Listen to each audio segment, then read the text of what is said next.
আর মাত্র কয়েক মিনিট পর হ্যাপি নিউ ইয়ার হবে। হ্যাপি নিউ ইয়ার হয়ে গেছে অলরেডি, গতকাল রাত্রি 12টায় PM হয়ে গেছে। তো সুতরাং 12 ঘন্টা হতে আর 10 মিনিট বাকি আছে। 10 মিনিট পর 12 ঘন্টা হয়ে যাবে, হ্যাপি নিউ ইয়ার হয়ে গেছে।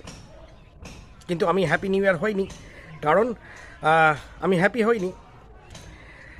হ্যাপি নিউ ইয়ার 2026 কিন্তু আমি তো হ্যাপি হইনি। ভালো খেতে হবে, ঘুরতে হবে। তো সুতরাং আমি ইসলামপুরে রয়েছি, মামার বাড়িতে রয়েছি মুর্শিদাবাদের ইসলামপুরে। হ্যাপি আর কোথায় হলাম, ভালো যদি না খাওয়া হয়। আজকে রাত্রে প্রোগ্রাম আছে ভালো খাবার, চিকেন খাবার। তো সুতরাং দেখা যাক।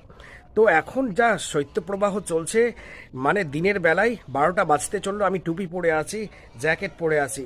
তো সুতরাং দিনের বেলা তো এখনও কুয়াশা সম্পূর্ণ কাটেনি। ভাবা যায় রাত্রিবেলায় তো 5 ডিগ্রি 6 ডিগ্রি সেলসিয়াসে নেমে যাচ্ছে তাপমাত্রা, একেবারে বরফ হয়ে যাওয়ার জোগাড়। আর 5 ডিগ্রি কমে গেলেই ব্যাস বরফ, জল আর পাবো না, বরফ খেয়ে থাকতে হবে, বোতলের জল বরফ হয়ে যাবে। তো সুতরাং ঘুরতে হবে, খেতে হবে। তো ঘুরে আসলাম, একটু প্রাতঃভ্রমণ করে আসলাম। এবার দেখা যাক খাওয়া দাওয়া, ব্রেকফাস্ট তো হয়ে গেল, এবার রাত্রে চিকেনটা হয় কিনা দেখি। পিকনিকের কোনো প্রোগ্রাম নেই। তোমরা কেমন আছো? পিকনিক কি করছো?